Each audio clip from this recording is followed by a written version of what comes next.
Eu sou a professora Adriana Caldana, também sou da área de formação de liderança e gestão de pessoas.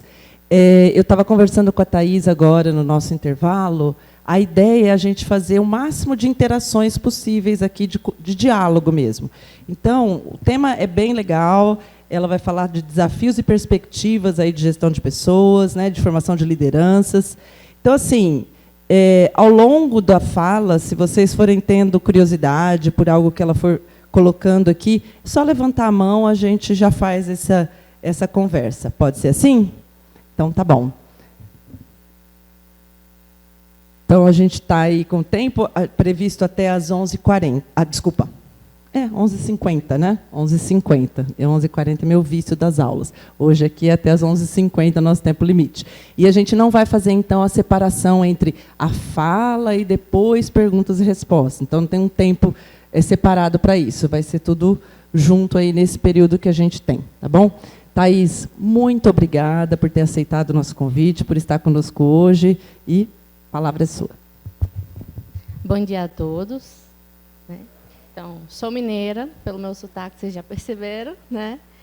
E uma curiosidade, achei Ribeirão mais quente que a minha cidade. Eu sou de Montes Claros. Alguém conhece Montes Claros aqui? Já ouviu falar?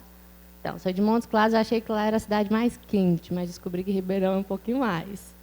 É um prazer estar aqui com vocês, né? Hoje eu estou aqui para trocar experiências, né? Falar um pouco da minha prática.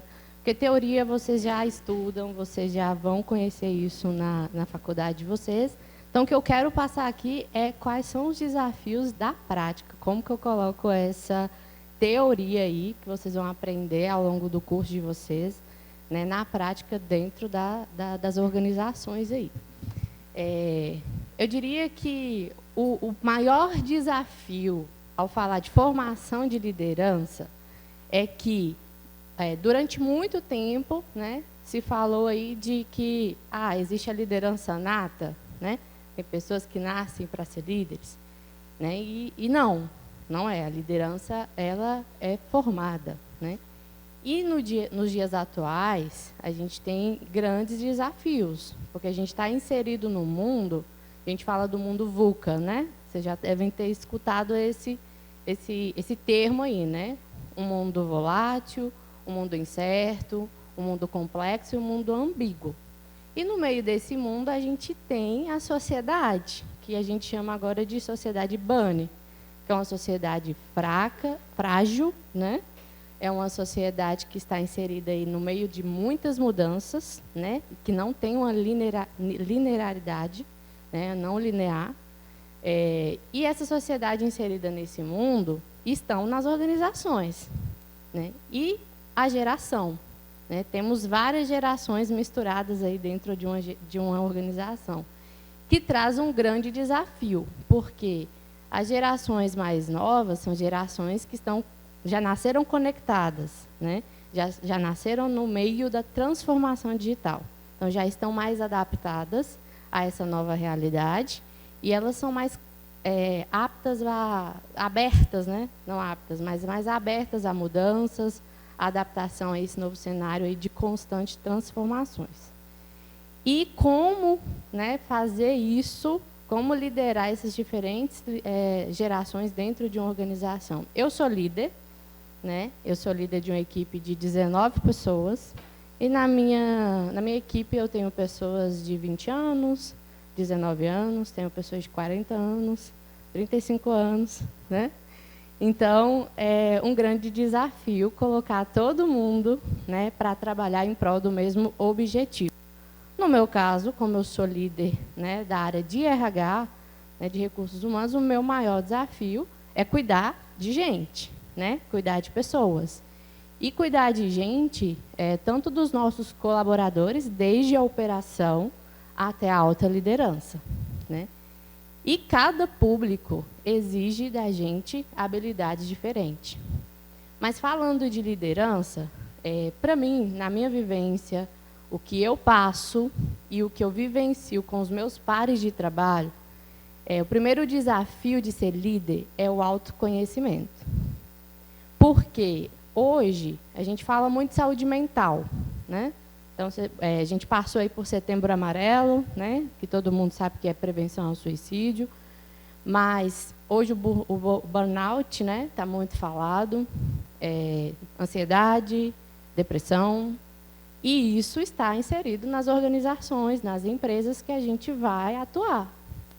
E eu, enquanto líder, como que eu vou lidar com isso? Né? Então, isso vai exigir de mim, primeiro, um autoconhecimento. Eu preciso me conhecer para que eu consiga ser facilitador enquanto líder, né, e provocar esse autoconhecimento na minha equipe, nos meus gestores, né, que eu vou trabalhar, para que eles também desenvolvam esse autoconhecimento.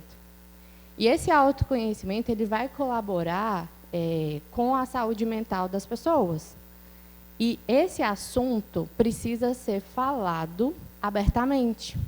E existe muito tabu, né? E aí eu vou falar um pouquinho da minha vivência, né? Eu já fui diagnosticada com burnout.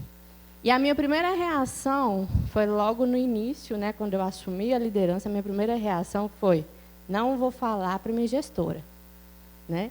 Isso é normal, gente, isso é natural. A gente se fechar e ter medo de ser vulnerável, porque a gente associa que ter um problema de saúde mental, por exemplo, é um sinal de fraqueza. E, na verdade, não é. Né? Nós somos seres humanos, então a gente precisa se reconhecer que nós somos frágeis, né? Que nós estamos em um mundo expostos a muitos fatores que podem ou não adoecer a gente. E quando a gente tem vergonha ou medo de falar isso para as pessoas, a gente se fecha no nosso mundo, a gente impede de receber ajuda, né? E aí, no primeiro momento, eu tive esse medo, eu tive essa vergonha, porque eu sou humana também, embora eu seja líder, embora eu lido com isso, embora eu seja psicóloga e sei de tudo isso, e que é um processo natural e que pode acontecer com qualquer pessoa que está aqui dentro, eu também tive vergonha. E aí, no primeiro momento, eu tive vergonha, não conversei, mas isso me incomodou, isso ficou me incomodando. Eu falei, tá, por que eu estou evitando de falar isso? Porque eu não queria ser vulnerável. Porque, como a maioria das pessoas que estão aqui, a gente quer ser o melhor, né? A gente quer ser forte, principalmente eu vi que tem muitas mulheres aqui, né? Então, nós mulheres, a gente quer o tempo inteiro mostrar para as pessoas que a gente dá conta de tudo, que a gente dá conta de ser dona da casa, que a gente dá conta de ser líder e cuidar de uma equipe, que a gente dá conta de ser filha, que a gente dá conta de um monte de coisa aí que o mundo atual exige da gente, né? Então, acaba que a gente quer ser perfeccionista, mas a perfeição ela não existe. Então, o primeiro desafio de um líder é se enxergar como vulnerável e como uma pessoa imperfeita, né? Nós somos imperfeitos. E assumir isso, né, assumir essa vulnerabilidade é o que vai dar coragem para a gente enfrentar isso. Então, eu me coloquei no meu lugar e falei assim, não, eu vou conversar com a minha gestora. E a reação dela foi super bacana, né? E era uma reação que eu não... Como era a primeira vez que eu estava vivenciando isso dentro de uma organização, não era algo que eu esperava. E aí, quando eu me abri para ela, falei para ela o que eu estava passando, ela me acolheu. Ela me escutou, né? E ela teve empatia comigo, né? E ela também se abriu para mim, para situações que ela vivenciou. Então, naquele momento, eu me senti acolhida, né? Me deu segurança para continuar a enfrentar e pensar assim, espera aí, eu não sou a única, não é a primeira vez que isso vai acontecer, e eu vou enfrentar e vou sair disso aqui. Isso aqui é só um momento, é passageiro. E foi. Né, e foi passageiro.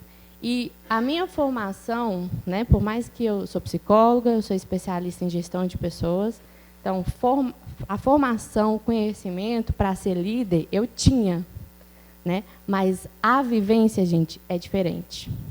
Então, por mais que vocês dominem toda a teoria, todas as técnicas, quando a gente está lá, né, na frente de outra pessoa, na frente de outro líder, é que vocês vão começar a se desenvolver. E aí, assumir isso foi o primeiro passo, ou seja, autoconhecimento. Eu já fazia terapia, né? Então, para mim, não é porque eu sou psicóloga, mas terapia é vida. Principalmente quando a gente vai trabalhar com pessoas, quando a gente vai ser líder de pessoas, eu preciso ter esse autoconhecimento.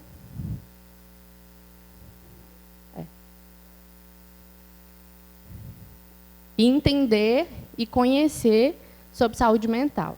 Eu preciso estar atenta à minha saúde mental para que eu consiga, né, entender também que o outro pode passar por situações, né, e que a saúde mental dele vai estar comprometida. E, às vezes, essa pessoa, lá naquele meio, ela vai ser julgada. Fulano entregava tanto, ele tinha uma produtividade lá em cima, e agora ele não entrega mais. O que aconteceu com fulano? Fulano é ruim, vamos demitir? Né? Porque a empresa ela vive de lucro. Né? O dinheiro está por trás. Mas e as pessoas? Será que o lucro tem que estar acima das pessoas? Né? Será que é só isso que eu preciso pensar? O quanto aquela pessoa está me dando de retorno financeiro? Ou eu preciso realmente olhar e falar, não, essa pessoa ela não está me dando um retorno financeiro agora, por algum motivo, ela deve estar passando por alguma situação, então vamos olhar para essa pessoa como um ser humano e ajudar essa pessoa, né, a sair disso. Porque quando eu saí desse momento que eu contei para vocês, né, do burnout, eu saí muito mais produtiva. Porque eu enxerguei que aquele lugar que eu estava me acolheu e acreditou no meu potencial no momento em que eu não estava acreditando no meu potencial. Então, quando a gente é líder e a gente trabalha com a liderança, o primeiro desafio é esse. Você se assumir como vulnerável, como um ser humano, né? E que a saúde mental deve ser uma prioridade. Uma outra coisa que eu costumo falar que é um grande desafio é a autorresponsabilização. Quando você é líder e quando você trabalha com liderança, você é responsável por um monte de gente. E você precisa tomar decisões o tempo inteiro que vai impactar na vida das pessoas. E você precisa fazer isso com muita responsabilidade, sem esquecer, sem considerar, é claro, as estratégias da empresa, né, as metas, os desafios da empresa, onde é que a empresa quer chegar, e, ao mesmo tempo, trabalhar isso junto com pessoas. Né? Enxergar que eu tenho ali uma responsabilidade com pessoas e que eu também sou responsável pelas tomadas de decisões, e isso exige coragem. Ser líder exige coragem, porque não existe uma receita de bolo.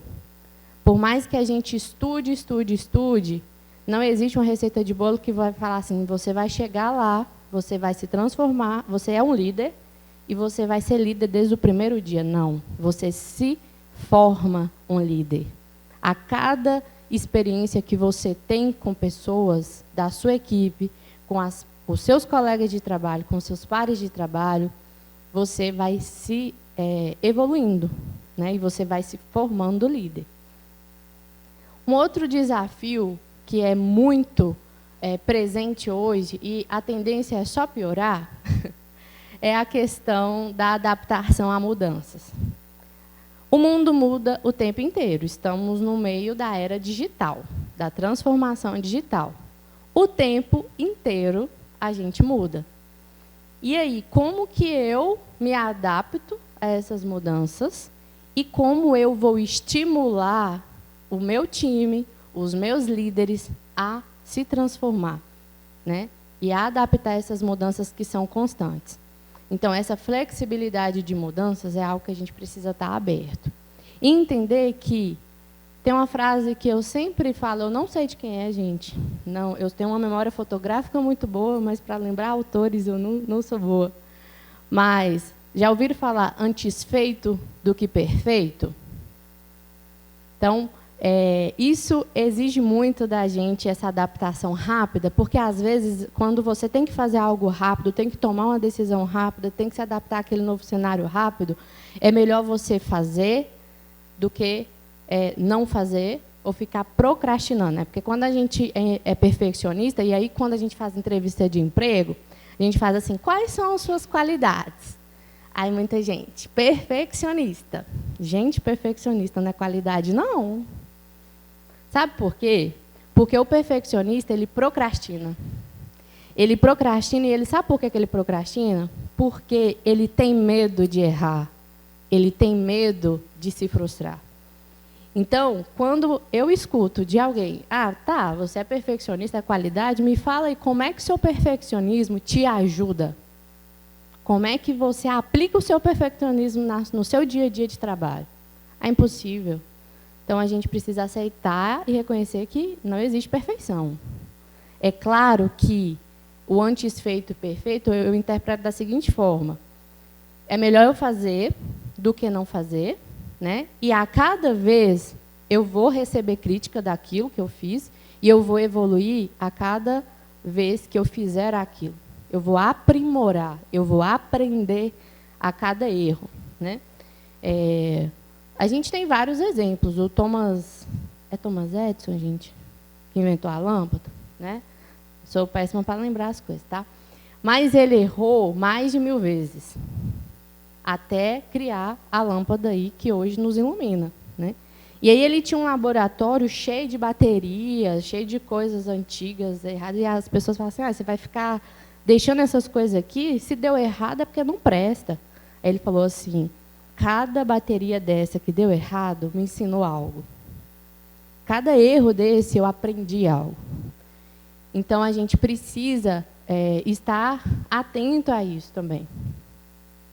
Outra coisa que a gente fala muito, e hoje a gente fala muito de soft skills, né, que são os comportamentos e as competências que são hoje desejadas pelo mercado de trabalho. E uma delas se chama resiliência. Alguém aqui sabe o que é resiliência? Vocês não precisam ficar tímidos não, tá, gente? E nem precisa brigar, um de cada vez, tá? Alguém se arrisca? Resiliência. Não? Eu vi uns burburinhos aí. Resiliência. O ato de não desistir sem continuar. Sempre continuar. Tô bom. É isso também. Resiliência é você, mesmo numa situação adversa, mesmo quando está tudo propício a fazer você desistir, e quando você chega naquele momento assim, eu não sirvo para nada, eu não sou boa o suficiente, eu não estou conseguindo entregar os resultados da minha área, e aí você para um momento e pensa, mas eu não vou desistir, eu vou continuar e eu tenho alguma coisa para aprender com isso. Né? Então, a resiliência é uma habilidade que ela é aprendida. Né? E é uma habilidade que está sendo muito buscada no mercado de trabalho. Então, se eu pudesse dar uma dica para vocês hoje, para que quem quer ser líder aqui? Né? Grande parte quer ser líder. Então, a minha dica para vocês é, se vocês querem ser líder, trabalhem a resiliência de vocês. E eu diria que a maioria aqui nasceu depois de 2000, né? Então, vocês são da geração Z, né? Geração Z aí, que é a geração que está super atenada. E eu diria que é uma geração, gente, não se sintam ofendidos, tá? Com isso que eu vou falar. Mas é uma geração que tem dificuldade de lidar com frustração. A gente tem dificuldade, isso é uma realidade, isso é uma característica da geração de vocês. E eu diria que, se para ser líder eu preciso ter autoconhecimento, eu preciso lidar com a minha saúde mental, e eu preciso ter resiliência, isso quer dizer que eu preciso aprender a lidar com frustração. Eu preciso aprender a lidar com frustração. Então, a minha dica para quem quer ser líder é: trabalhem o autoconhecimento de vocês, porque é só assim que você vai ser um bom líder. Trabalhar, você se conhecer, vai exigir que você trabalhe muito essa questão da resiliência, trabalhe muito a questão de tolerância à frustração, mas também vai fazer com que você se torne líderes melhores do que a liderança atual. Então, é um grande desafio. E aí a gente também fala sobre inteligência emocional, né? Quem aqui nunca ouviu falar de inteligência emocional, né? Às vezes até vira modinha, né? Todo mundo falando de inteligência emocional, mas o que é de fato essa inteligência emocional, né? Alguém sabe o que é inteligência emocional?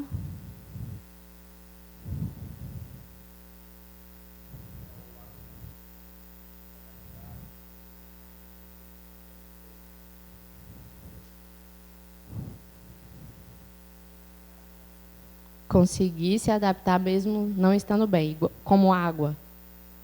Uma boa definição de inteligência emocional.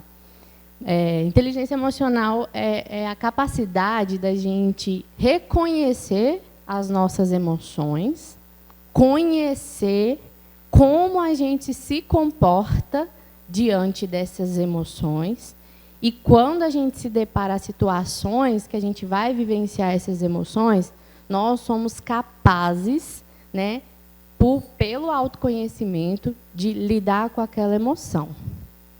Thaís, mas na prática, o que isso significa? Na prática, é assim, por exemplo, eu estou falando de mim. Quando eu fico com raiva, né, eu acho que a raiva é uma das emoções que eu diria que é mais difícil de controlar, né? Porque a gente vai lá no instinto primitivo de sobrevivência. E, às vezes, a pessoa que deixou a gente com raiva, ou a situação que deixou a gente com raiva, ela sabe que mexeu no nosso ponto fraco. Porque nós temos vários pontos fracos, várias fragilidades, que a gente foi construindo ao longo da nossa vida, né?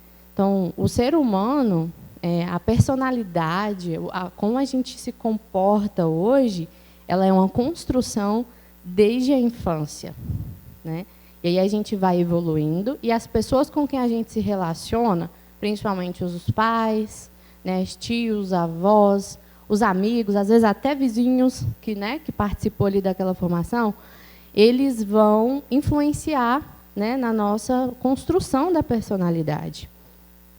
E essa construção, né, da nossa personalidade vai ensinar como a gente lida com as coisas, né? Então, a inteligência emocional, quem já assistiu Divertidamente aí? Divertidamente é super famoso, gente. E não é um filme infantil, tá? Quem aqui já assistiu Divertidamente? A grande parte. Assistiram o 1 e o 2? Então, bom.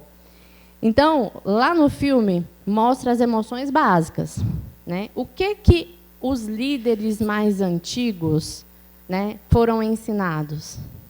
Que ter emoção é ruim e que o líder ele deve ser racional. Mas eu aqui estou afirmando para vocês que é impossível a gente ser racional o tempo inteiro. Não existe racionalidade sem emoção. Não tem como, porque somos seres humanos, não tem como separar razão e emoção. Existe como equilibrar. E aí, quando a gente se conhece, o autoconhecimento que eu falei lá atrás, quando a gente se conhece, a gente sabe como a gente se comporta quando a gente está com raiva, né? Quando a gente está ansioso, quando a gente está com medo, quando a gente está com todas as emoções básicas, a gente sabe como se comporta. E aí eu vou parar, refletir e vou decidir como agir diante daquela situação. Então, eu vou dar um exemplo para vocês. Quando eu estou com raiva, eu posso não ter uma comunicação tão assertiva.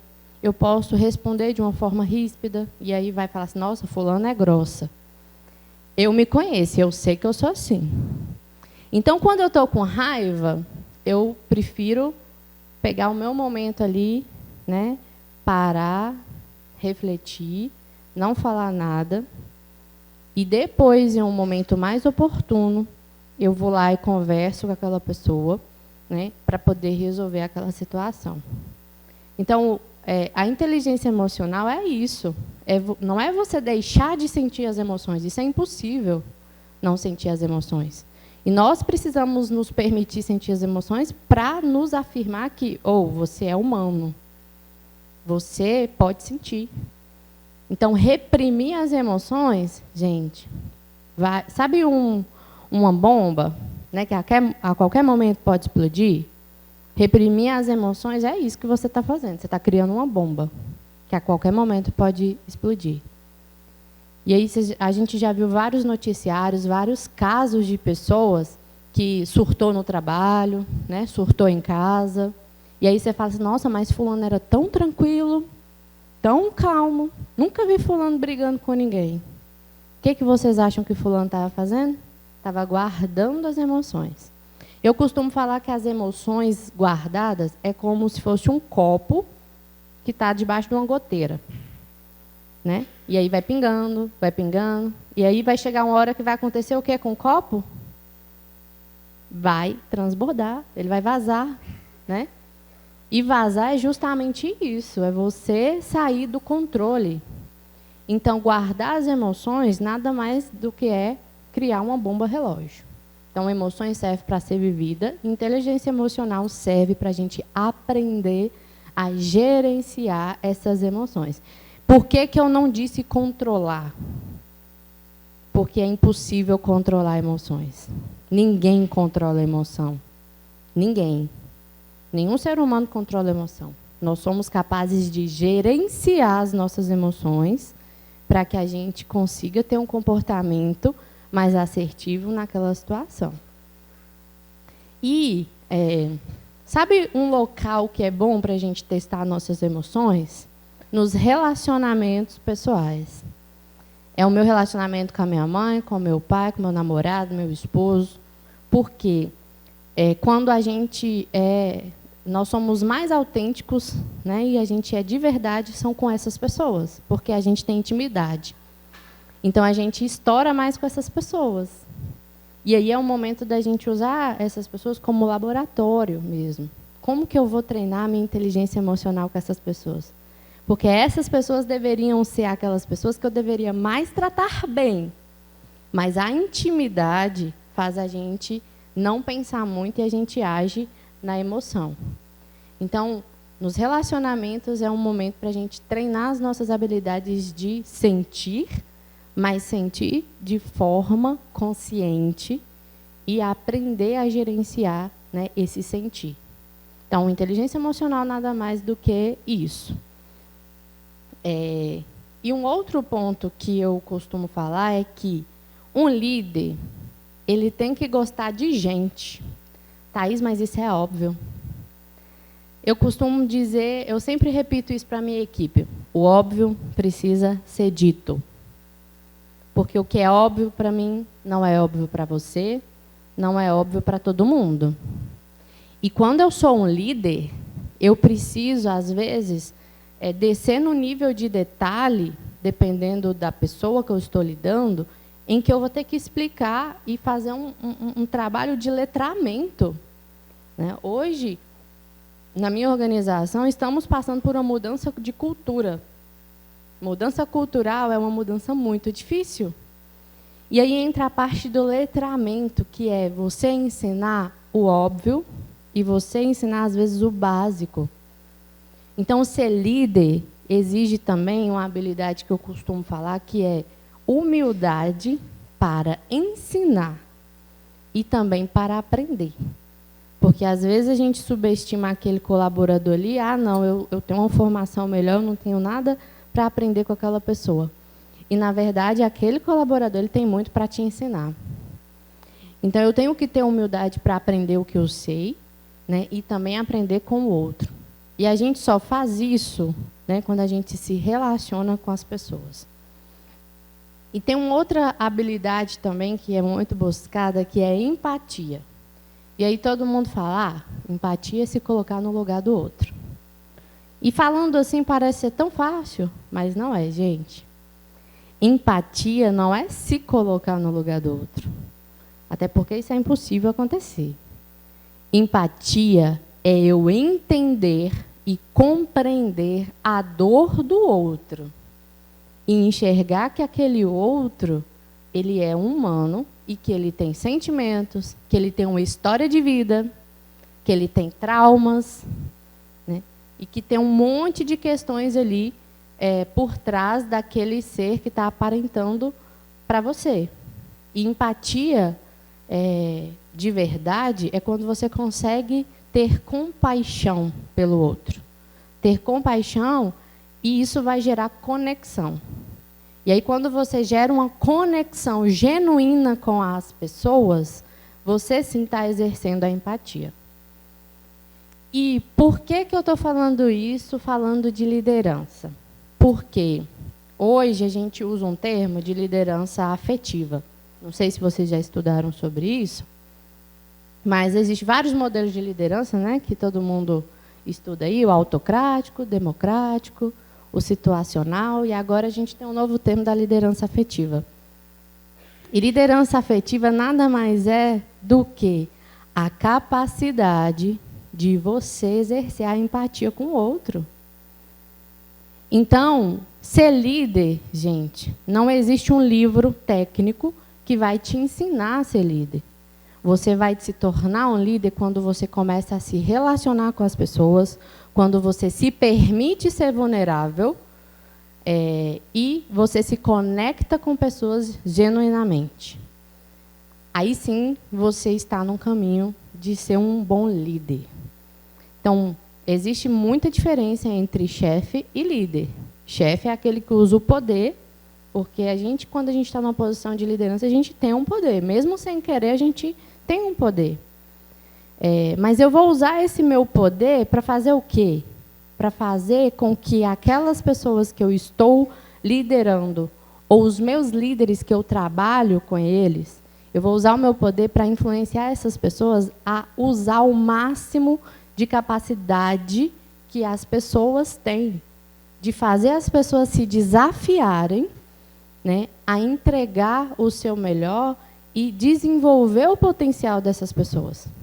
Então, ser líder é esse. O maior desafio de ser líder é se conectar com pessoas. Por mais incrível que pareça, não é formação, não é a experiência profissional.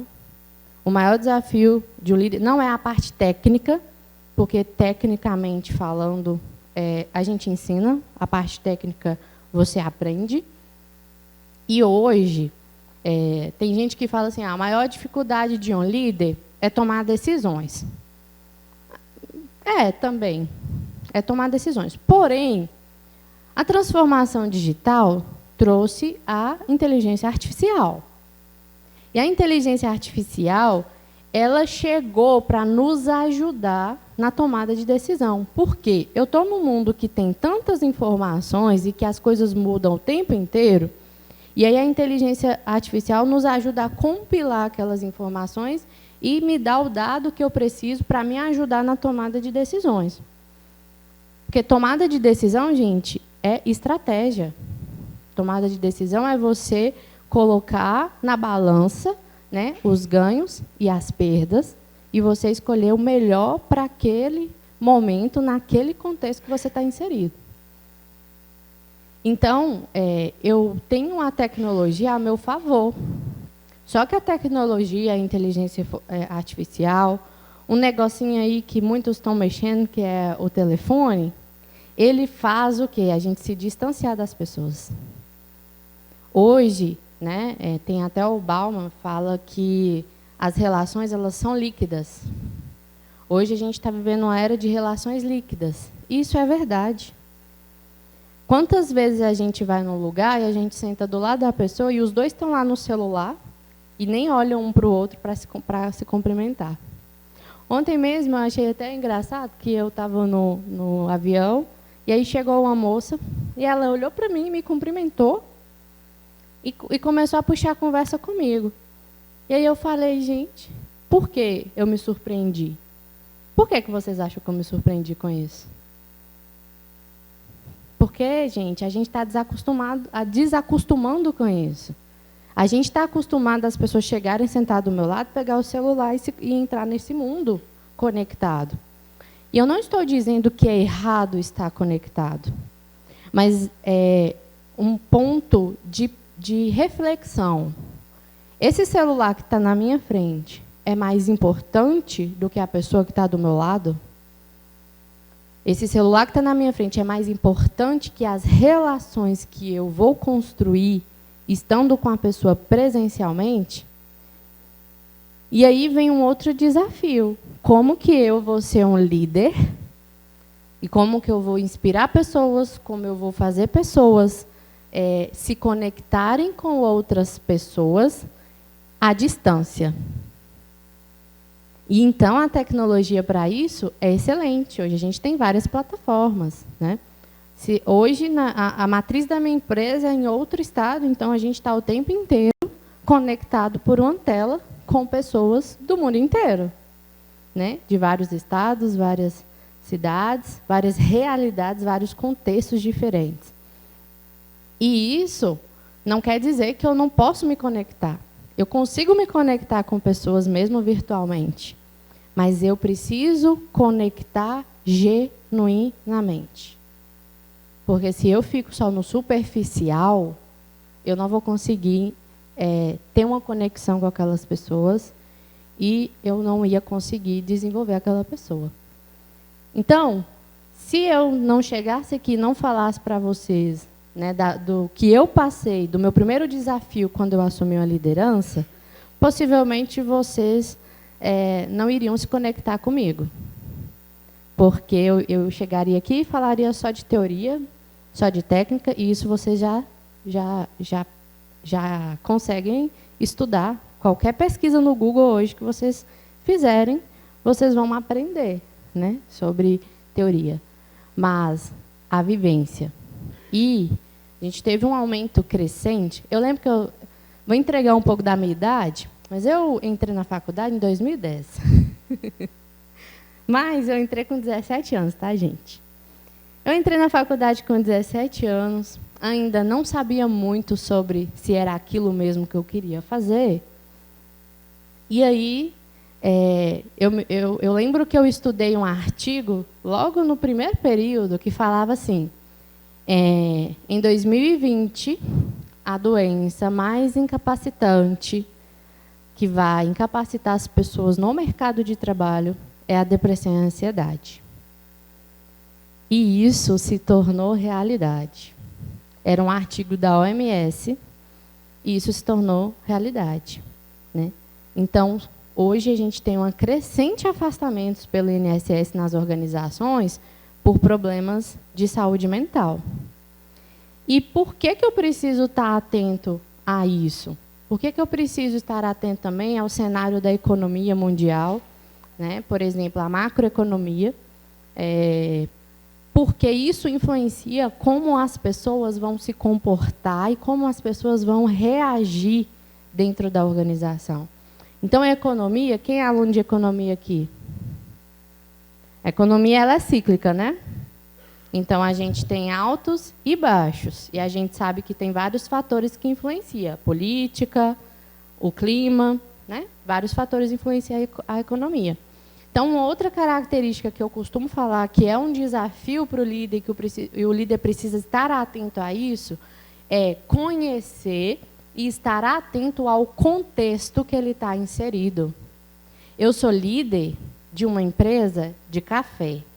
É só café que vende? Não, tá, gente? Embora chame Três Corações e é uma empresa de café, somos líderes de café, mas não é só café. Eu tenho um monte de produtos aí disponíveis no mercado. Mas vamos pegar o café como exemplo, porque o café ele é um produto que ele é controlado, né? É um produto de safra. Então, existem muitas flutuações, né? De valor, de preço, né? E muitos fatores que não estão no nosso domínio. E por que eu, como líder, e líder de RH, preciso saber de como é que está a economia do café? Para quê? Porque quando eu conheço o cenário da economia, quando eu conheço quais são as crises que o meu negócio, que eu estou inserido, está passando, eu consigo, pelo menos, me preparar para acolher aquelas pessoas que estão no front, né, e que vão absorver essa pressão do mercado, esse desafio do mercado. Então, conhecer o contexto que eu estou inserido é extremamente importante para que vocês, enquanto líderes, né, eu espero que vocês se tornem grandes líderes, vocês estejam preparados para acolher o sofrimento daquelas pessoas que vão estar diretamente afetados com aquilo, né? Vou dar um exemplo bem simples para vocês. Se eu estou com uma alta de preço de café, né, no mercado, eu tenho mais dificuldade de vender o meu café. Mas eu tenho a meta da empresa, eu tenho a meta da equipe, eu tenho a meta individual daquele vendedor. Como que vocês acham que aquele vendedor está lá na ponta, né? Lá na frente do mercado, sofrendo toda essa pressão, né? Que é uma consequência da economia. Então, conhecer o cenário que vocês estão inseridos é importante para que ajude vocês a se prepararem para acolher pessoas. Então, ser um grande líder é você se reconhecer como humano para que você consiga se conectar verdadeiramente com as pessoas que vocês vão liderar e com a liderança que vai estar junto com você, porque você não vai fazer liderança sozinho. Nenhuma empresa vai ter um líder que vai trabalhar sozinho. Mas nós, né, naturalmente, somos egocêntricos, somos egoístas, e a gente quer o sucesso só para a gente. Mas isso é um erro, gente. Isso é um erro a gente pensar assim. Porque eu só vou ter sucesso se eu trabalhar em conjunto com os meus pares de trabalho, em conjunto com os meus liderados e, principalmente, reconhecendo que cada uma daquelas pessoas, elas são únicas, elas são, por mais que a gente fale assim, se fulano sair hoje, eu contrato outra. Isso pode acontecer naturalmente, né? Ser substituído. Mas nós somos insubstituíveis no sentido de ser únicos. Eu posso até contratar outro cargo, outra função, mas não vai ser... Qual é o seu nome? Jamile? Não vai ser a Jamile, vai ser a Ana, vai ser a Maria, vai ser outra personalidade, vai ser outra pessoa. Então, nós somos únicos. Então, que engraçado, né? A gente está aqui falando de desafios de liderança e de que a gente está falando? De gente. E gostar de gente, que é tão básico. Gostar de gente é tão básico porque nós fomos feitos para viver em grupo. Nós fomos feitos para se relacionar. Fala, professora.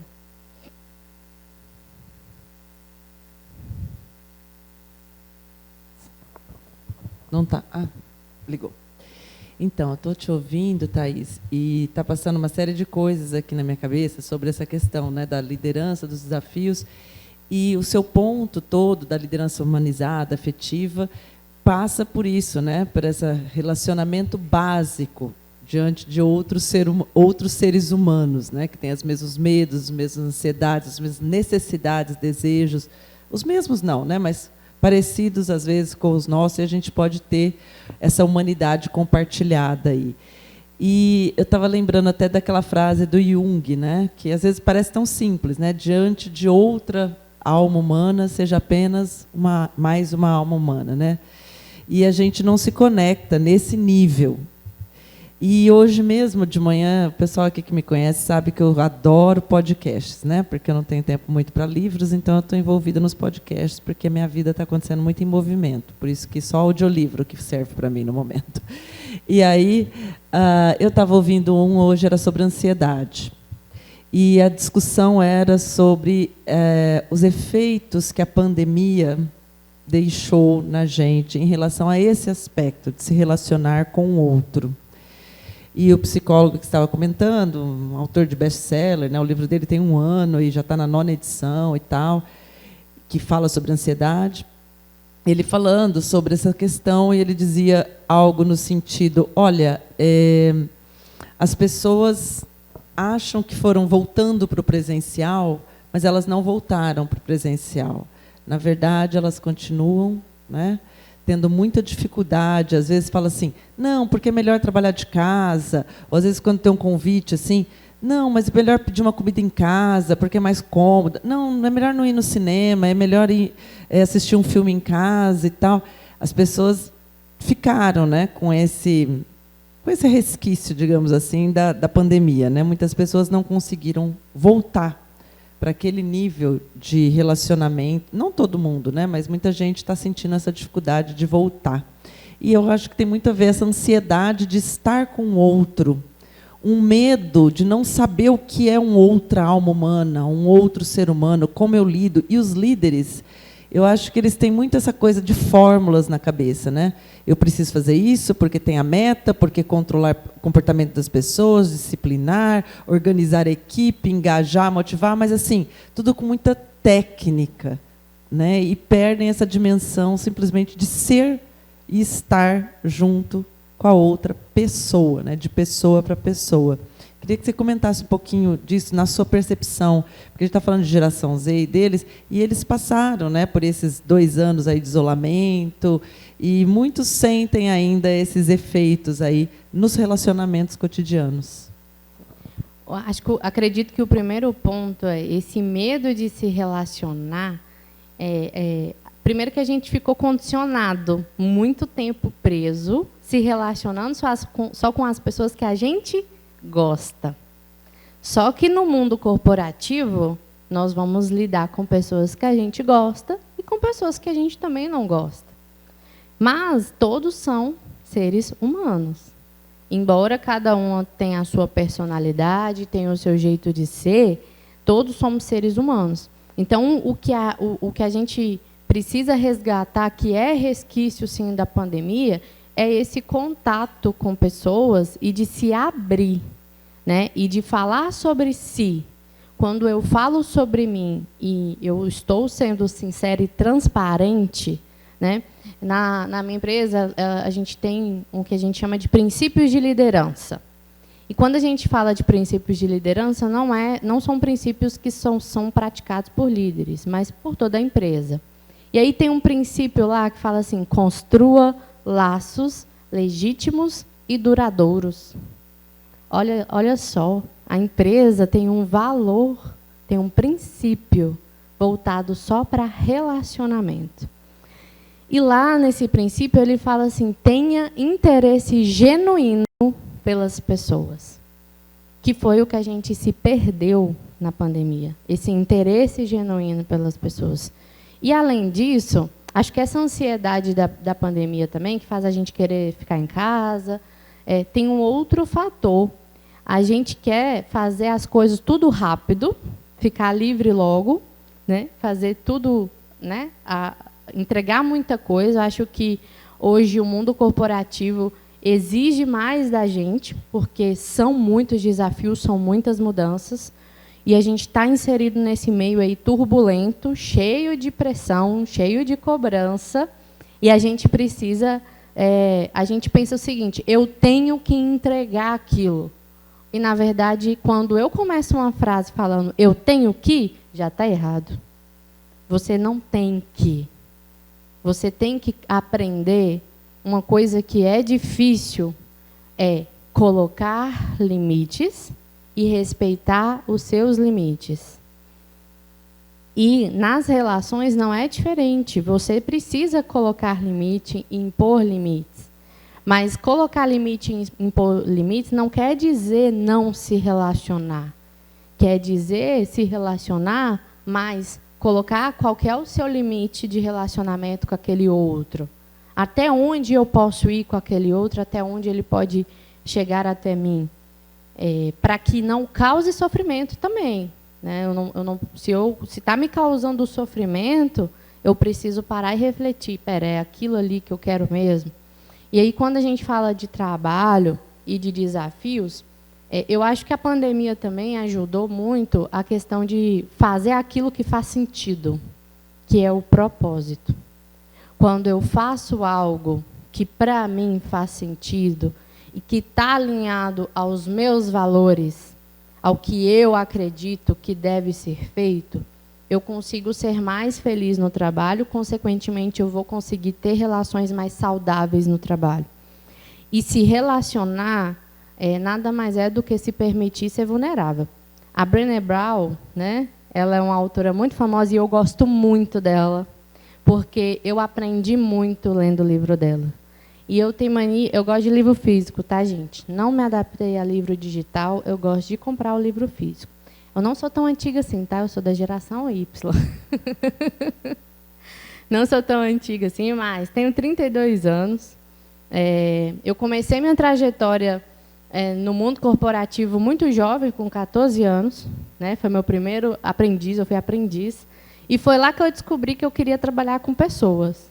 E foi de uma forma tão assim, diferente que naquela época eu não pensava, eu não interpreto. Hoje, com a maturidade que eu tenho, com a vivência que eu tenho, eu sei que foi uma escolha consciente. Mas, na época, eu não sabia que tinha sido uma escolha tão consciente.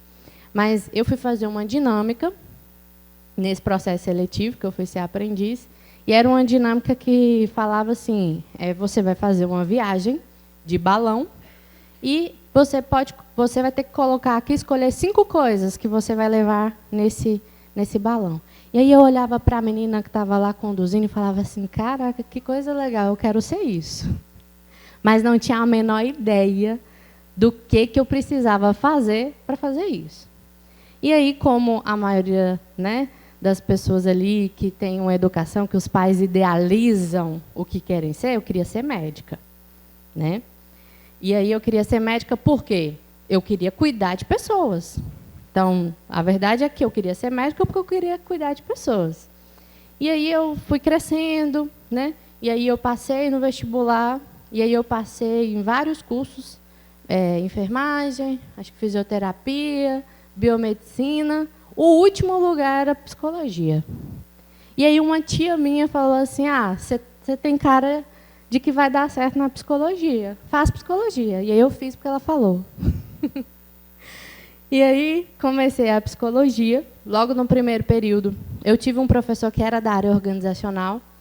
E aí eu me apaixonei pela área organizacional. E aí eu comecei a estudar, né, a área organizacional. E aí, quando chegou no meio do curso que a gente estava estudando sobre técnicas grupais, né, comecei a estudar sobre dinâmica, que aí eu lembrei de quando eu tinha 14 anos, que eu fiz um processo seletivo, e eu falei assim, tá aí, é isso aí que eu quero fazer mesmo. Então, eu já entrei na faculdade com esse pensamento, eu quero cuidar de gente. E cuidar de gente não é só a área de saúde, não é só ser médico. Né? Ser líder e trabalhar na área de RH é cuidar de gente. Então, hoje, eu tenho várias pessoas sob minha responsabilidade. Hoje eu tenho uma equipe indireta que eu falo, né, são colaboradores. De todas as unidades que eu sou responsável, mais de 700 pessoas. Ou seja, mais de 700 vidas para eu cuidar. E que o meu time precisa cuidar. E eu preciso estar preparada para cuidar de gente e preciso preparar o meu time para cuidar de gente. Né? E o básico, que é o óbvio que precisa ser dito, você precisa gostar de gente. Você precisa gostar de pessoas. E por mais que falar, eu vou fazer sistema de informação, porque aí eu vou mexer só com máquina. Mas espera aí, quem está operando essa máquina? Essa máquina ela é 100% autônoma? Ou tem alguém que vai programar ela?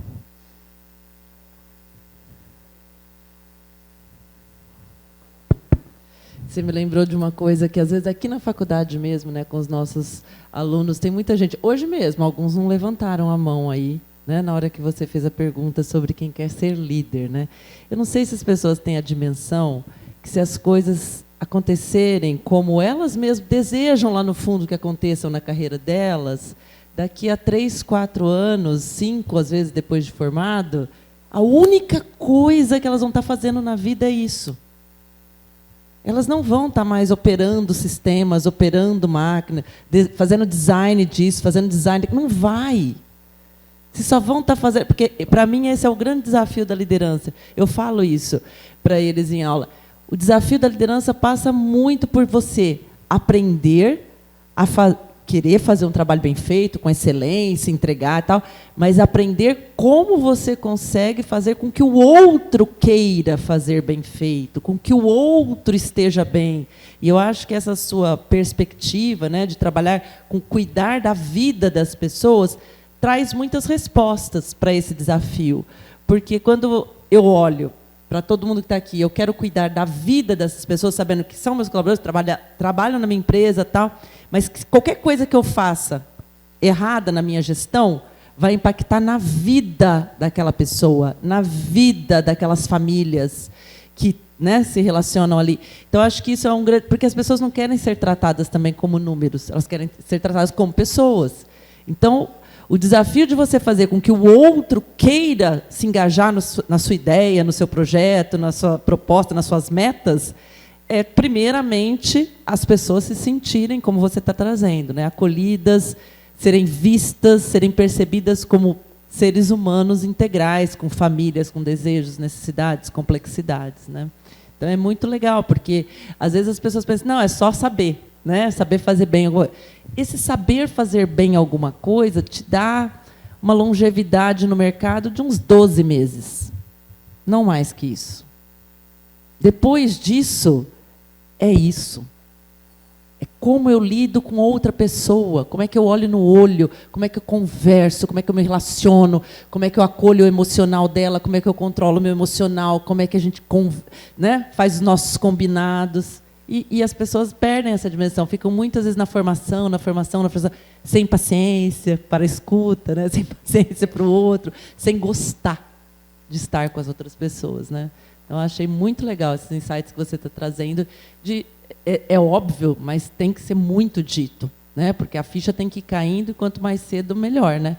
E independente da área, gente, não importa se vocês estão fazendo economia, administração, contabilidade, ciência da computação, enfermagem, todo mundo vai cair nisso se, né, em algum momento aí assumir alguma posição que envolve esse crescimento profissional que a gente está falando aqui, né? Sim.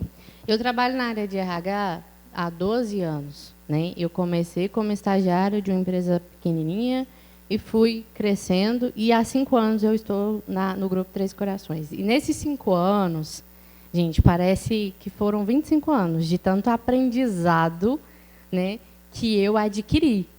E aí eu lembro que quando surgiu a vaga de gestão, né, que é a vaga que eu estou hoje, eu virei para a minha líder e falei assim... Na verdade, ela veio conversar comigo para justificar por que ela estava procurando fora, né? Porque ela estava procurando uma pessoa fora. E eu falei assim, não, eu chamava ela de chefe, mas era um apelido carinhoso, tá, gente? Não é que ela era poder, não. Eu falei assim, não, chefe, mas eu não quero. Eu não quero porque eu não me sinto preparada. E continuei fazendo meu trabalho lá. Eu era analista, né, já era um nível maior de analista, continuei fazendo meu trabalho. Só que o que aconteceu? O cenário me obrigou a assumir essa posição, mesmo sem querer. Por quê? As pessoas, houve, né, muitas mudanças, as pessoas saíram, e, naturalmente, eu era mais antiga, então as pessoas começaram a me procurar e a me ter como referência. E aí ela falou assim, Thaís, você não quer tentar? Você não quer testar? Eu falei assim, já estou aqui, né? Então, vamos tentar. E eu estava preparada para ser líder? Não.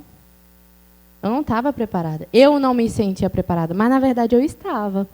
Porque qual que era o desafio de ser líder? Gostar de gente. E isso eu já gostava. Tanto que hoje, né, quando a minha nova gestora ela assumiu, e aí a gente andando na empresa, e todo mundo me chama pelo nome. Aí ela vira e fala assim, nossa, Thaís, você conhece todo mundo? Aí eu peguei, e aí eu fico rindo, porque eu falei assim, todo mundo me conhece. Mas, às vezes, eu não lembro o nome de todo mundo, eu sei a carinha de todo mundo. Mas todo mundo me conhece porque eu vou na operação, eu desço, eu converso com pessoas, eu acolho pessoas. E até hoje, mesmo tendo outras pessoas para acolher, muita gente me procura por se identificar.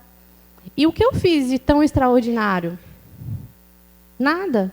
Eu só acolhi, eu só escutei aquela pessoa quando ela precisou. Eu só fui humana, assim como ela é. Então, eu também sou ansiosa, e eu quero fazer tudo rápido, e eu também tenho os meus indicadores estratégicos para bater.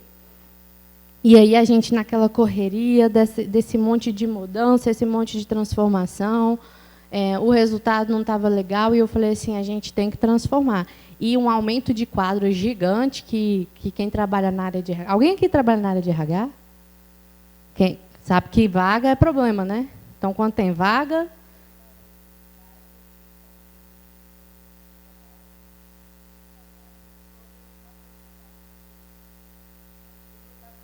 Sim.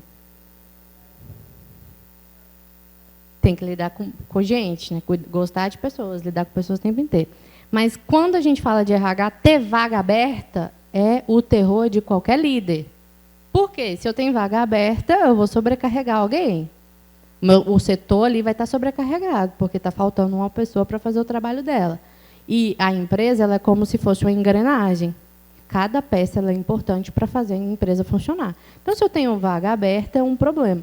Então, no meio desse cenário, os indicadores, as vagas, tudo, e aí você, enquanto líder, você fala assim, é minha responsabilidade isso aqui, e eu tenho que fazer isso dar certo. Às vezes eu também estava no modus operandi de fazer tudo rápido, de querer tudo, dar conta de tudo.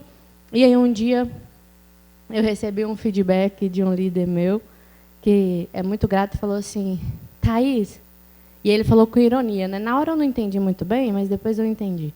Ele falou assim, Thaís, você é a única pessoa que eu conheço que consegue fazer 1000 coisas ao mesmo tempo. E aí, ele não falou isso como uma característica positiva. E eu achando que era positivo, né? Dar conta de fazer várias coisas ao mesmo tempo. Mas o que ele queria? Ele queria que eu desse atenção genuína para ele. 100%. Que eu parasse tudo o que eu estava fazendo para olhar para ele e escutá-lo. Então, as pessoas, gente, têm sede disso. Às vezes, elas não vão verbalizar como esse meu liderado verbalizou. Mas elas vão te mostrar de alguma forma. Inclusive com comportamentos inadequados. Né? Fazendo birra. É porque, assim, a gente cresce, né? A gente vira adulto, mas a gente tem comportamentos de birras também, tá? Não é porque a gente cresceu que a gente deixa de fazer birra, não. Só que agora a nossa birra não pode se jogar no chão. A gente tem vontade de se jogar no chão, às vezes, e espernear, e chorar, e pedir, minha mãe, vem, por favor, me ajudar. Tem, a gente tem vontade, tá, gente? Essa vontade, ela não passa nunca, né? De querer fazer birra, de querer o colo da mãe. E o que significa querer esse colo da mãe? É simplesmente ser acolhido, ser amado pelo que você é, não pelo cargo que você tem, não pelo dinheiro que você tem, não pelo resultado que você traz, mas sim pelo que você é enquanto gente, enquanto pessoa. Então, esse é o grande desafio. Mas a minha perspectiva é o seguinte, eu acredito muito em propósito. Eu acredito que ninguém está onde chegou por acaso. Então, se a pessoa está ali, ela tem alguma missão, ela tem algum propósito. E quando eu tenho um propósito, eu me sinto cada vez mais motivada a fazer algo diferente, né, para conseguir cumprir aquele propósito, aquela missão de vida. E, principalmente, escolham os locais que vocês querem trabalhar. Porque se você entrar num local onde o seu propósito e os seus valores não batem, não dá match, né? Igual o Tinder aí que dá match, né? Se não dá match a empresa, você não vai ser feliz, porque você não vai poder ser você, né? Então eu sou uma pessoa que eu sou muito brincalhona, né? Eu sou conhecida por fazer muita brincadeira no meu ambiente de trabalho, da leveza. E aí, se eu estivesse trabalhando num lugar que fosse super formal, né? Por exemplo, eu vou dar um exemplo. Não estou criticando, tá, gente? Eu só estou dando um exemplo de que eu não me adaptaria a trabalhar na área de direito ou na área da política, que exige muita formalidade. Exige estar ali 100% alinhado, né? Tanto na aparência quanto na fala, né? Eu não me adaptaria nesse local. E por quê? Porque eu me conheço, eu sei quem eu sou, eu sei como eu me comporto, e eu sei que eu não estaria feliz naquele lugar. Então, a perspectiva desses novos desafios de liderança é você fazer o que você gosta, é você fazer o que você ama, e aí você vai encontrar os caminhos, né? A gente vai aprendendo a cada dia. A cada dia eu olho para trás e falo assim, caraca, o quanto eu aprendi com isso. E eu passei por muitas situações na minha vida pessoal que impactaram na minha carreira, que impactaram na minha vida profissional. E muitas vezes a gente tem vergonha de falar isso. Mas eu tenho 32 anos e eu sou divorciada. Eu passei por um divórcio com 30 anos. Né? Aí eu penso, o que eu tenho? Eu tenho um divórcio na minha história de vida com 30 anos. Não era isso que eu tinha planejado para a minha vida, não. Eu queria, com 30 anos, já ter 2 filhos, ter estabilidade financeira, ter uma casa própria. Né? Hoje eu tenho uma casa própria. Né? Mas não, estabilidade financeira, acredito que eu tenho também, porque eu faço o que eu amo. E, para mim, você é recompensado quando você faz algo que você ama. Então, a estabilidade financeira, ela é muito particular. Cada pessoa aqui vai ter uma visão do que é a estabilidade financeira. Para mim, estabilidade financeira é poder viajar, porque eu amo viajar, né? Eu amo estar em contato com a natureza. E, durante o meu período que eu estava em sofrimento, naturalmente eu sou uma pessoa mais fechada para falar de sentimentos. E aí eu me vi numa situação em que eu fui obrigada a me abrir com a minha equipe, porque senão eles não iam entender nada do que estava acontecendo. E aí, quando eu me abri, gente, eu achei que, né, ia ser um bicho de 7 cabeças, pelo contrário. A minha equipe me acolheu tão bem. E hoje, eu moro em BH, mas a minha família toda é de Montes Claros, né? Então eu falo moço. A minha família é toda de Montes Claros e eu moro sozinha em BH. Eu não tenho nenhuma família em BH. Né? E eu fui para BH a trabalho. Eu era da unidade de Montes Claros, tive a oportunidade de ir para BH. E hoje BH é a segunda maior unidade do grupo. Então, eu vi que era uma oportunidade de carreira para mim e falei assim, estou com medo? Estou, mas eu vou com medo mesmo. Porque o medo, todo mundo vai sentir. Nós não estamos imunes ao medo. Mas o que nos diferencia é quando a gente enxerga o medo como uma oportunidade e a gente tem coragem e ousadia de enfrentar aquele desafio. E eu tive coragem e ousadia de enfrentar o desafio de assumir uma unidade maior, de assumir uma equipe e de assumir que eu era gente como gente. E que eu estava ali passando por um monte de problemas pessoais, que eu não queria abrir para as pessoas, quando, na verdade, quando eu abri para as pessoas, foi o que me permitiu me desenvolver enquanto gente, enquanto líder. Então, a líder que eu sou hoje, né, confiando na minha equipe, se abrindo para a minha equipe, se abrindo para os meus pares de trabalho, das minhas fragilidades, das minhas dificuldades, sem medo que as pessoas usem isso contra mim, é o que me fez desenvolver, né? E é o que faz me desenvolver a cada dia. Então, o medo ele vai existir. Mas, assim, uma dica que eu tenho para vocês vai com medo mesmo. A vida vai ensinando a gente. Né? Mas nunca deixe a essência de vocês. Nunca deixe a essência de vocês. Né? Sempre honre as raízes de vocês. Né? Lembre lá do início, lá dos 14 anos. Então, é isso que eu tenho para dizer para vocês.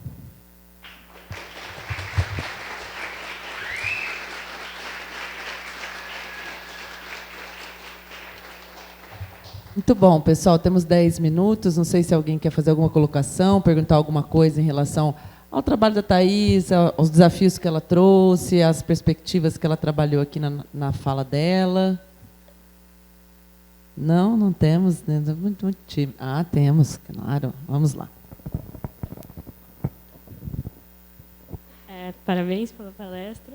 A gente vê que atualmente tem bastante pesquisa falando sobre isso, que hoje o que motiva as pessoas não é muito salário, né? Então eu queria saber do seu dia a dia, assim, o que você vê que motiva as pessoas além do salário, que você vê que é um diferencial para reter as pessoas. E se isso, Vanessa, e se isso muda em níveis hierárquicos, porque eu trabalhei numa empresa que eu notei que isso mudava em níveis hierárquicos. Eu queria ter a sua perspectiva. Sim, hoje a gente fala de salário emocional, né? E o que é esse salário emocional? É o plus que a empresa oferece e que é importante para mim, é importante para cada um. Por exemplo, a flexibilidade é uma forma de salário emocional. Então, tem pessoas que, para ela ter a flexibilidade... Vou dar um exemplo simples para vocês, gente. Eu detesto acordar cedo. Ainda bem que a minha palestra aqui foi 10h40, que eu pude dormir bem. Mas, para algumas pessoas, acordar cedo é difícil. Então, se ela tem uma flexibilidade de entrar mais tarde e ficar trabalhando até mais tarde, isso para ela é um salário emocional, é compensador para ela. A questão da empresa ter programas, né, que estimula a atividade física, que tenha benefício da área da saúde mental, que tenha um acolhimento, isso também é um salário emocional, né? Então, flexibilidade de horário. Às vezes, a questão do híbrido também pode ser um salário emocional, depende muito da área que a pessoa está atuando e do nível hierárquico que ela está atuando, pode ser um salário emocional. Mas, sim, hoje a gente precisa pensar no que motiva cada nível, e é diferente mesmo. Por exemplo, a minha operação, quando eu vou para operacional, eu trabalho na área da logística, né? Então, eu trabalho num CD, que é um centro de distribuição, e aí a minha operação, que são os cargos de auxiliares, conferentes, operadores, para eles, o salário emocional deles é ter uma folga no domingo. Porque domingo é o dia da família. Então, para eles, ter a folga no domingo é um salário emocional, né? Já para um gestor, talvez não é a folga do domingo. Talvez é ter essa flexibilidade de horário, de poder, às vezes, acompanhar a esposa que está gestante numa consulta médica, de acompanhar uma reunião de pais dos filhos, de ver uma apresentação dos filhos, ou de, às vezes, poder viajar para ver a família, ter folgas flexíveis, né? E poder trabalhar à distância, por exemplo, como já aconteceu. Então, já aconteceu de eu precisar ir para a minha cidade, por motivos de saúde da minha família, e eu pude ter a flexibilidade de ir e conseguir trabalhar à distância. Então, para mim, isso é um salário emocional. Não é só o salário, a remuneração, né? A gente fala de remuneração. O salário é muito maior que isso. Ter um benefício, às vezes, de ganhar um bônus, né? Porque você atingiu suas metas. Geralmente, os líderes são movidos a desafios. Então, para ele, isso é uma recompensa positiva. Então, é diferente mesmo. Então, enquanto líder, eu preciso saber o que motiva cada nível, cada colaborador meu. Qual que é o nível dos meus analistas, né? Eu tenho, na minha equipe, eu tenho aprendiz, eu tenho analista, eu tenho estagiário, eu tenho assistente. E cada um é diferente, né? Eu tenho uma analista que, para ela ama viajar. Então, para ela, férias é sagrado. Então, ela planeja desde o início do ano. Ela já vira para mim e fala assim, Thaís, eu quero tirar férias em tal mês. E eu falei assim, está longe demais. Você me fala quando estiver mais perto, né? E aí a gente faz o planejamento, porque para ela tirar férias naquele mês é importante, por conta da questão familiar. Então, assim, são pequenas coisas, gente, que acaba reforçando e acaba compondo essa remuneração, né? E não é nada de outro mundo. Às vezes são pequenas atitudes como essa, né? Obrigada. Quem mais gostaria de fazer perguntas, falas? Lá, Stephanie.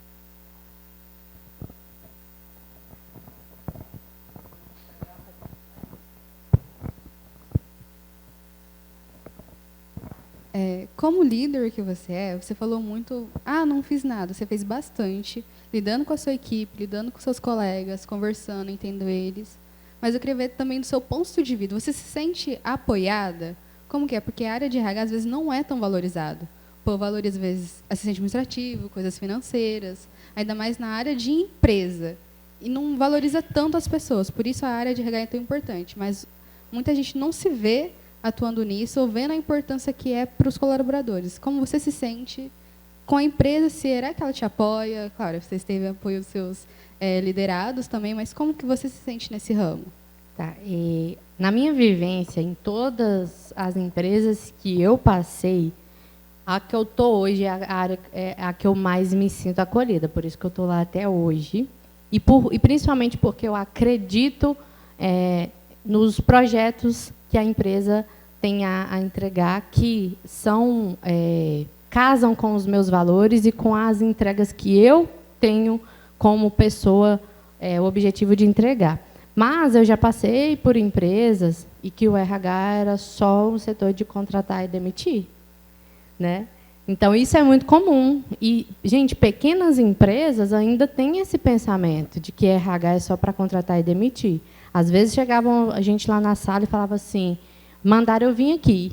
Ou então, falava assim, vem aqui no RH. E as pessoas já chegavam lá com a cara de desespero, né?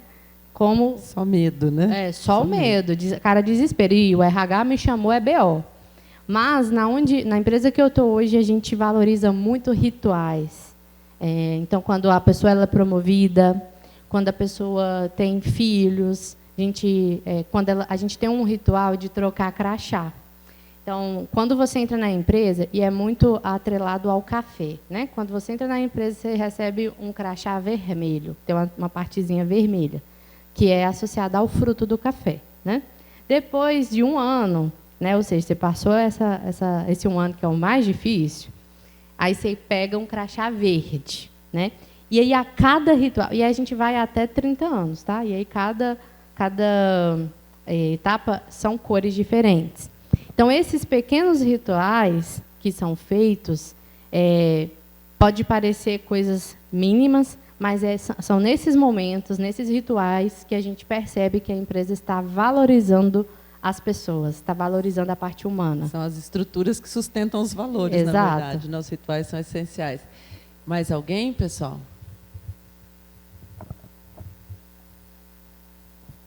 Meu nome é Kelly. Primeiramente, parabéns pela palestra. Você trouxe pontos muito importantes, né? E falando dessa parte que você falou sobre... como fala? Quando você... Bom, falando dessa parte, falando sobre... Pode ficar tranquila. Eu também estava nervosa quando eu cheguei aqui. Como você poderia lidar com comparação, né, da sua carreira, da sua vida acadêmica? Como que foi essa parte de você se comparar com as pessoas? Como foi a sua experiência? Como você lidou com isso? Você lida ainda? Eu acho que comparação é uma boa pergunta, mas... Antes de você já atrelar, gente, nós temos mais poucos minutos, então até já vou associar uma pergunta a essa, só para complementar a pergunta da Kelly, muito boa, essa coisa da comparação. Já que você vai entrar nessa seara da comparação, eu já tinha uma pergunta em mente ao longo da sua fala toda, que acho que você podia juntar com a pergunta da Kelly. Como é que você vê hoje, por exemplo, eu tenho 50 anos, você tem 32, como é que você vê hoje, dentro das organizações, esses conflitos geracionais? Porque essas semanas me chamaram para dar uma entrevista e a repórter fez todas as perguntas para mim, eram todas negativas em relação à geração deles. Aí eu fui respondendo assim de forma totalmente contra-intuitiva das perguntas dela, porque já eram as perguntas para mim do tipo assim, porque o pessoal da geração Z dá problema, porque o pessoal da geração Z não sabe tal coisa, porque a geração Z não consegue tal coisa. Eu falei, oh, meu Deus do céu, que visão mais negativa, né? Então, e eu percebo que isso tem, não é só dessa repórter, isso existe mesmo, né, essa coisa do conflito. E a gente passa, às vezes, como a Kelly disse, né, a carreira inteira se comparando, mas se comparando com o quê? Né? Em cada geração existem perspectivas, valores totalmente diferentes. Embora naturalmente a gente queira se comparar, e aí geralmente a gente pega exemplos de pessoas que a gente acredita que é bem-sucedido, né? E aí a gente vai falar assim, eu quero ser como aquela pessoa. Só que se você fixar muito em eu quero ser aquela pessoa, você acaba perdendo a sua essência. Então, se comparar, vai gerar uma competitividade. E para que eu estou competindo com pessoas? A gente compete resultado, a gente compete números, mas a gente não compete pessoas, a gente não compete... habilidades que são humanas. Cada uma tem o seu valor, cada uma é importante. E aí, falando da geração, gente, eu aprendo muito com a geração de vocês. A geração Z, porque vocês são muito criativos, vocês são muito abertos a pensar fora da caixa. e a trazer soluções que às vezes nem passou pela cabeça. Às vezes parece um pouco, naquele primeiro momento, você para e fala assim, meu Deus, como que ele tirou essa ideia? Não é meio arriscado, não? Aí você pensa, tá, qual que é o risco disso? Vamos tentar? E aí, quando a gente tenta e dá certo, todo mundo fica feliz. Então, vocês aprendem muito, ensinam muito a gente a aprender a ter coragem de tentar algo novo. Eu acho que o maior ensinamento da geração Z é isso, a coragem de aprender e arriscar, né? E as gerações mais antigas, o que a gente aprende com elas? Resiliência.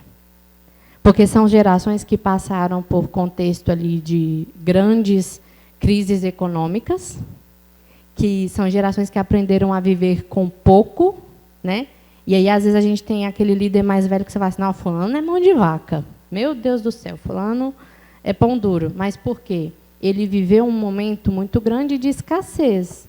Então, ele vai ter, naturalmente, um comportamento de regrar. Exato. Eu tenho que explicar para minha filha por que eu sou tão pão dura.